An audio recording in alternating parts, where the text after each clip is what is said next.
they can walk away with 2 or 3 small things they've learned about the environment, that's great. They're getting skills in working in a committee and also working with a lot of different kids that they wouldn't necessarily be working with. They take away so much about community involvement and really getting their hands dirty.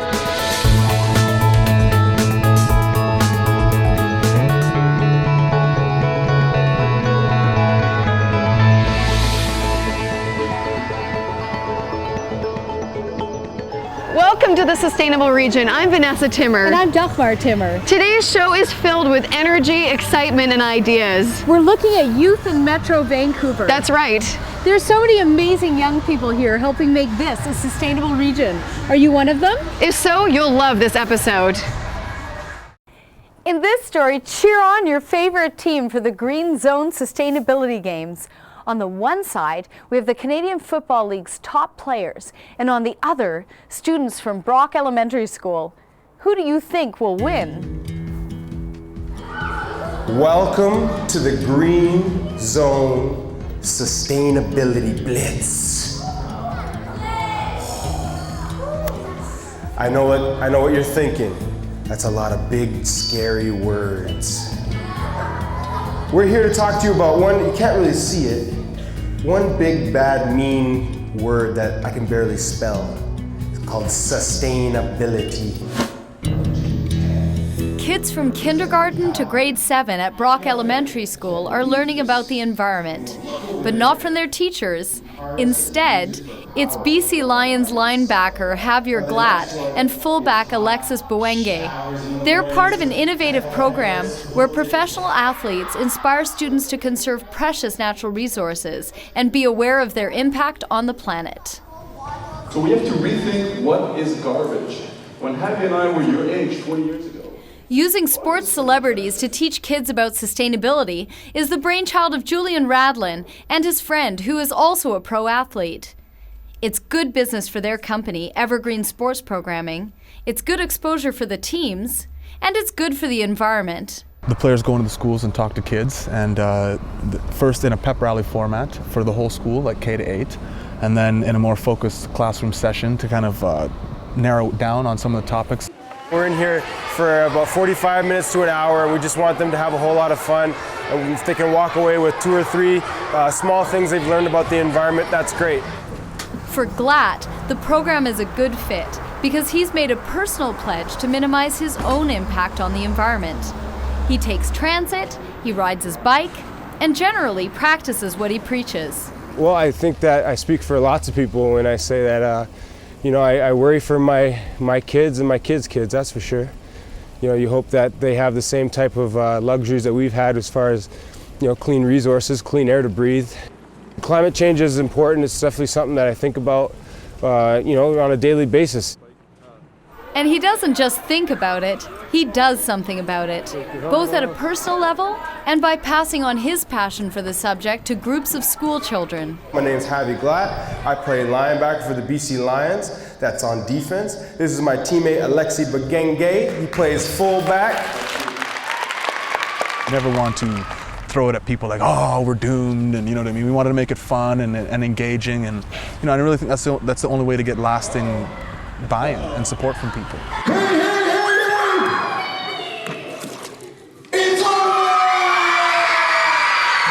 It's a fun presentation, and the kids obviously love it. And all the while, they're getting a clear message about sustainability, conserving water, using cleaner energy sources, and reducing waste. go! Come on!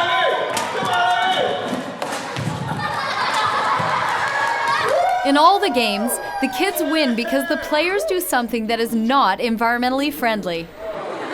So you guys have 50 points. Will you guys win? It's really amazing, especially in the pep rallies and stuff, when the guys are kind of cheating, trying to get some of their water, or trying to win the recycling relay, for instance. They maybe don't recycle everything, and I tell you, as soon as they do, the kids are up. Hey, you didn't recycle that. You didn't turn off your tap.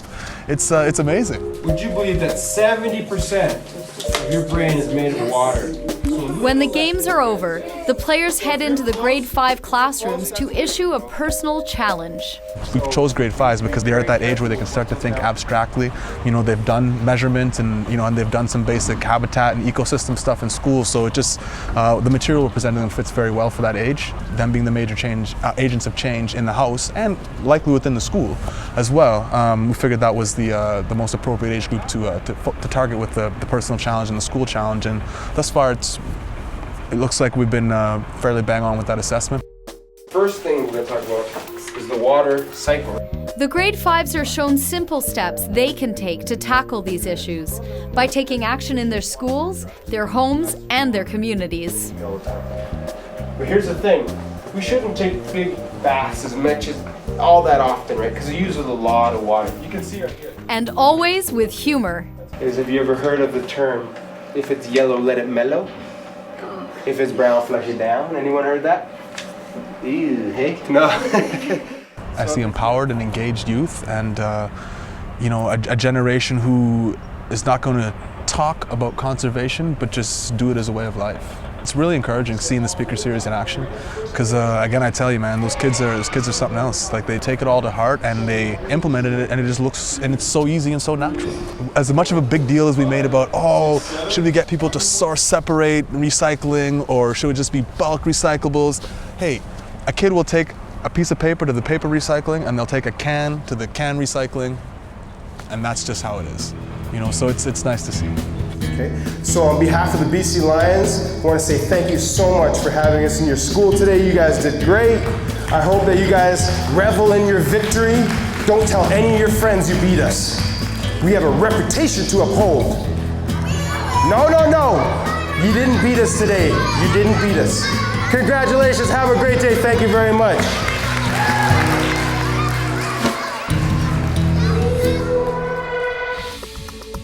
Teaching youth about sustainability is important, but sometimes it's youth doing the teaching.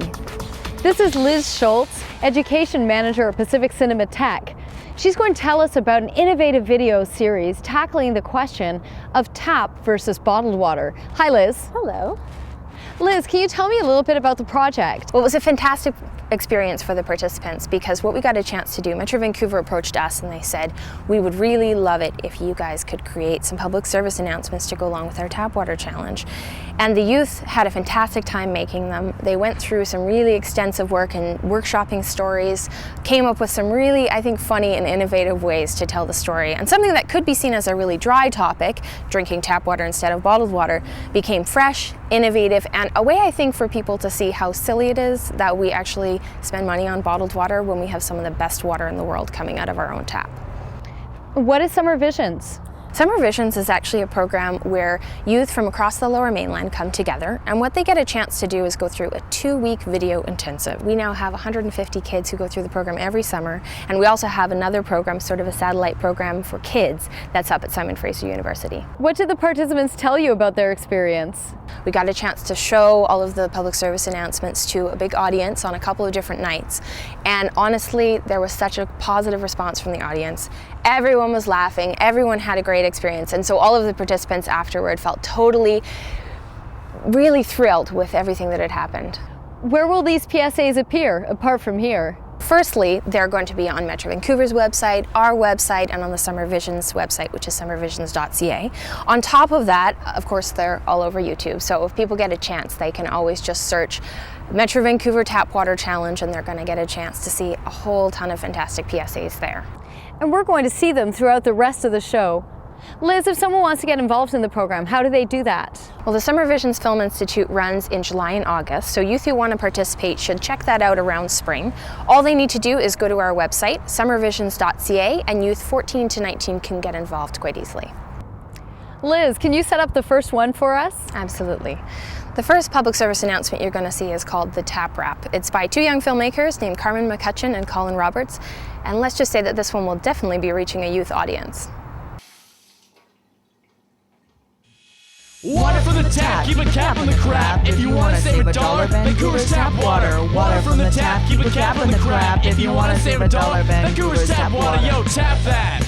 drink it on down. Tight pipes by the town kept cool underground. Metro Vancouver proudly presents. You can fill a whole pool for only 8 cents. Well, I think that bottled is better. The tap is just as good and it makes things wetter. Pure H2O from the hose, yo. So toast the pros with the Coast Flow. Water from the tap, keep a cap on the crap. If you want to save $1, Vancouver's tap water. Water from the tap, keep a cap on the crap. If you want to save $1, Vancouver's tap water. Damn! What?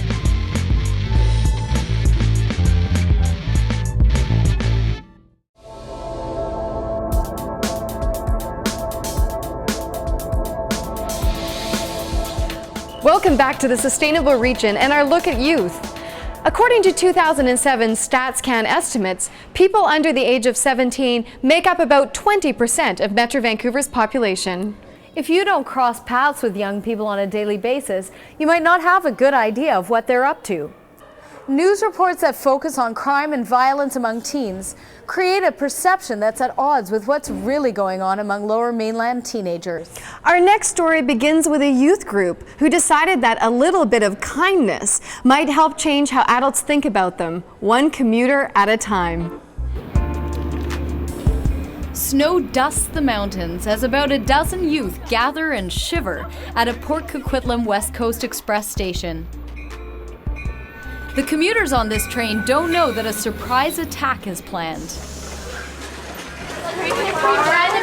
Would you like a flower? Random acts of kindness, would you like a flower? Chris Eastman works for the city of Port Coquitlam. He helped organize this random act of kindness. We've got this great little program called Youth Team Action Force. You can come out, get some volunteer hours, learn how things work in the city, plan and create your own programs, tell us what you want so we can create what you guys want. I thought it'd be a great way to show that I'm actually a nice guy, not just some punk on the street or something. Being able to generate ideas that have a chance to blossom. That's just one of the reasons youth are attending civic-focused programs throughout Metro Vancouver. Like AMSA. Once they are trained, they would then be going to elementary schools or after school. A chance to have their voice heard also appeals. It's a big motivator at Coquitlam City Hall's Youth Council. I saw it in the newspaper first and it said, do you want to have a voice? And yeah, I do. Anything you do really affects the youth in the entire city, so it sounded interesting and I went for it. What else do you actually read in the newspaper? Future shop flyer.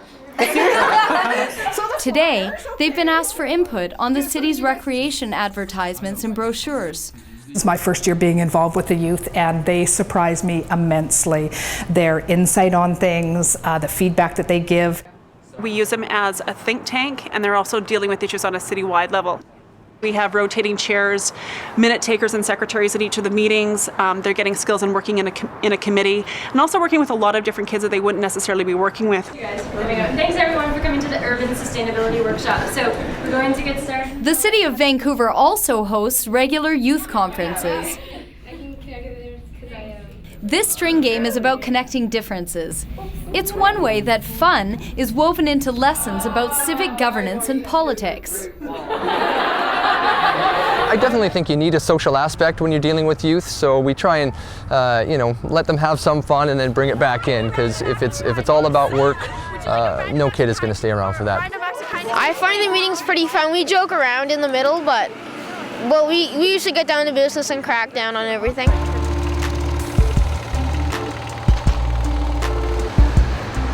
While civic costs such as fixing curbs and collecting waste provide clearly visible results, investment also pays off.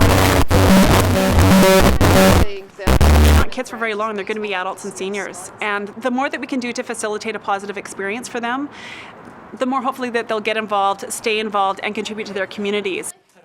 I get to meet more people who are more passionate about leading the city and being the next generations of councillors and maybe the Prime Minister himself. Increasingly, municipalities are valuing youth as an asset that can help their communities thrive. In order to attract local businesses and skilled workers to our communities, we need to make sure that we have healthy communities and neighborhoods that are engaged. A big part of that is making sure that our youth are engaged in our community. Back at the West Coast Express station, the day's last train rolls in. When I see them succeeding or doing something positive, I'm just really proud of them. Thank you. Yeah, it made my day. It makes me feel happy that I'm doing something nice for people. Having that sense of ownership and commitment and connectedness to the community, that's what makes communities strong, and that's what makes them great.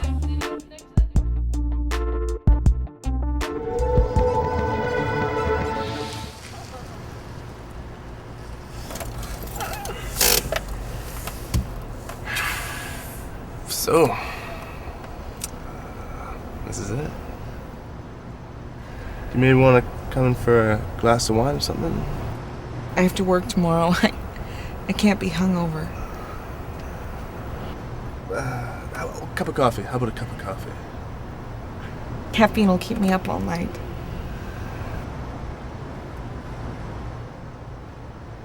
All right. Tap water? Done.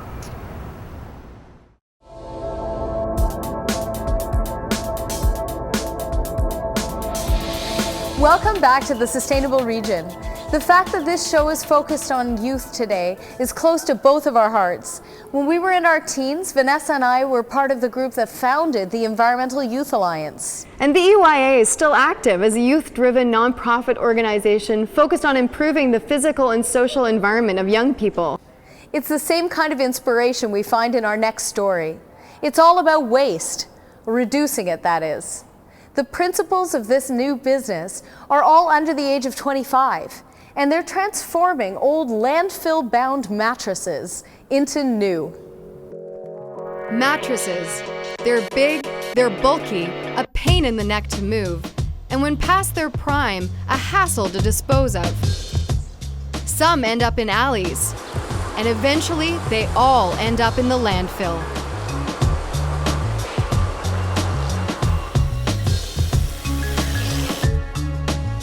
But a young upstart company wants to change all of that.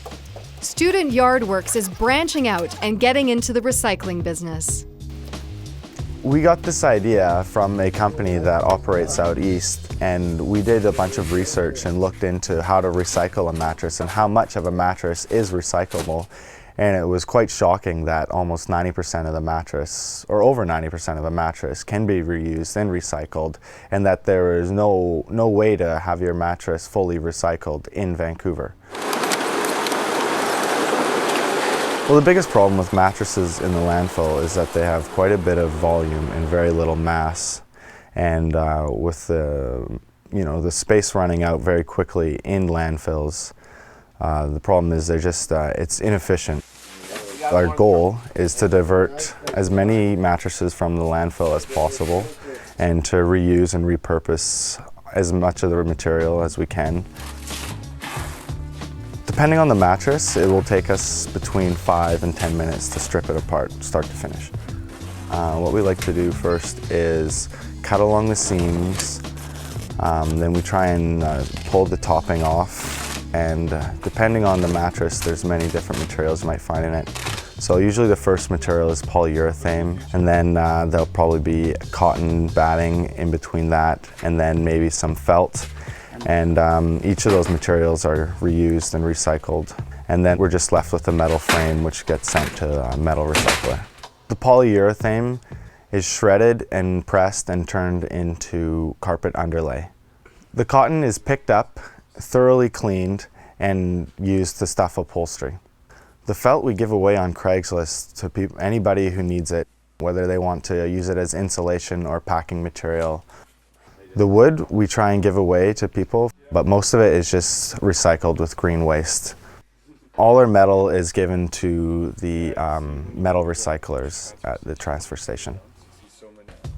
Well, I guess ever since I was young, I've always been concerned about the amount of wastefulness. So that was my motivation for getting into this business. It was an easy way for me to make a big difference. Our biggest goal in policy change would just be to see product stewardship added to mattresses.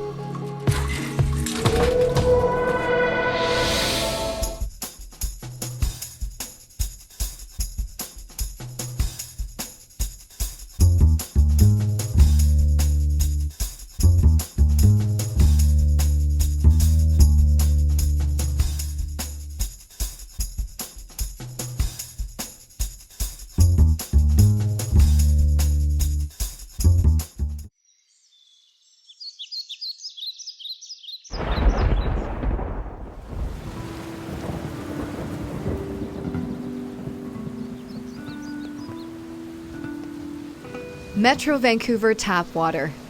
Dropped from the clouds, purified by nature, delivered to you by gravity. Our water is pure rainwater collected by natural reservoirs in the North Shore Mountains, meticulously tested by our facilities, before being delivered straight to your home or workplace. 24 hours a day, 7 days a week.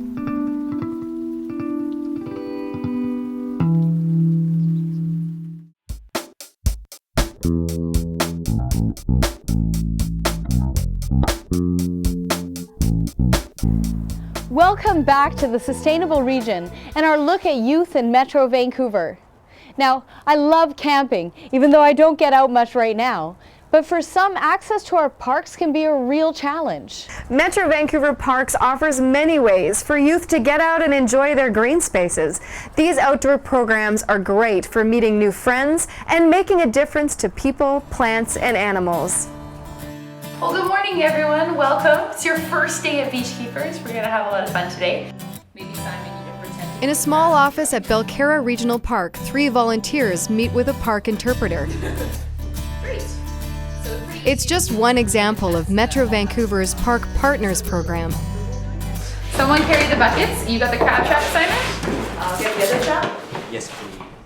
After a brief orientation, they're off to the dock, where they will be collecting data on the health of the local crab population. It is the only recreational crab study in all of BC. My name is Simon. We're from the Beachkeepers. What we're doing is a crab study. We're studying the population of crabs in this area right now. So we're just getting them, recording their size, see if there's any deformalities, missing claws, etc., etc. Simon and Leon are 2 of about 15 volunteer beachkeepers. They're both still in their teens. Nonetheless, they're collecting scientific data for the Department of Fisheries and Oceans. Yep, thank you. So we have a Dungeness male. Yep. No damage. Yep. Measure. 167. Yeah, you're low by 2 millimeters. Sweet. Nice. The Belcarra Beachkeepers program is just one way local youth are getting involved in the stewardship of their own parks and the preservation of local wildlife. For youth volunteering, we really see the benefits of this program. They take away so much about community involvement and really getting their hands dirty, or wet in our case. It's a long way from the beach, but Car-Free Day on Commercial Drive is another opportunity to get young people involved in our parks through a program called Catching the Spirit. It's aimed at kids between the ages of 12 and 18. The program consists of several 3-day campouts at 4 regional parks. Catching the Spirit has 500 spots available for local youth over the summer.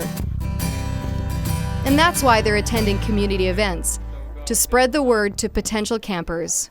People are generally, they're a little bit reluctant. I think they just stand behind a bit and look at the display. And then when they see the kids having fun and the kids pop up quickly because they see there's a game involved or they win a free T-shirt, they're right up there right away. So it's pretty good. Once the action starts, it continues to build. And when they find out the program's free, we've got some fabulous sponsors, then the excitement grows even more. The theory is that youth will participate because it's fun. They get to meet and socialize with other young people.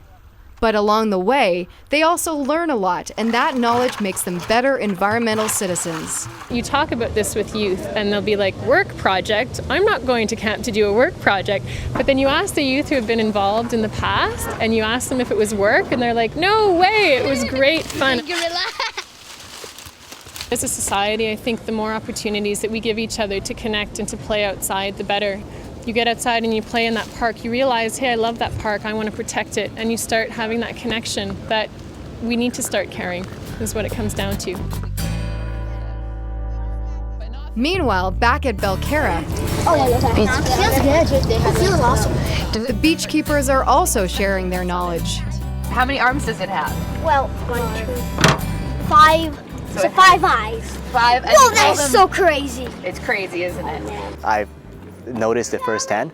When you tell a person a thing or two about a crab, they'll tell their friends, oh, look what I learned today, and they'd spread it, show off, and on and on. hurt too many feet. So Leon is a 17-year-old exchange student from China learning to speak English. But on the dock at Belcarra, his knowledge of Mandarin is a real asset.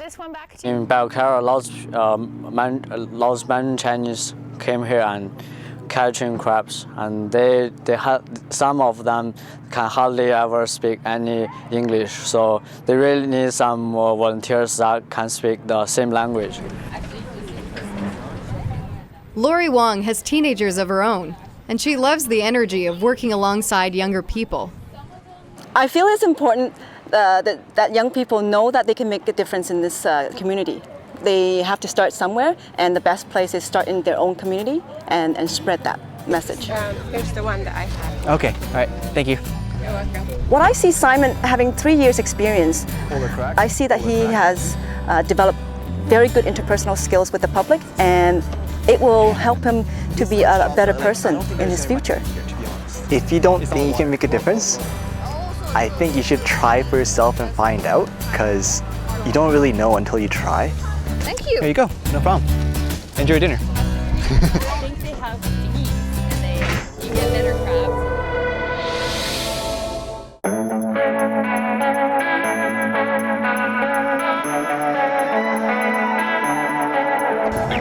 It may be cliche, but youth really are the leaders of tomorrow. And by investing in youth today, we're investing in strong, sustainable communities. And isn't that what it's all about?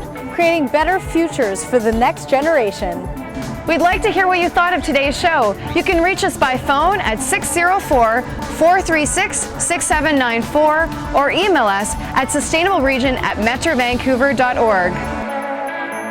For the Sustainable Region, I'm Dagmar Timmer. And I'm Vanessa Timmer. Thanks for watching.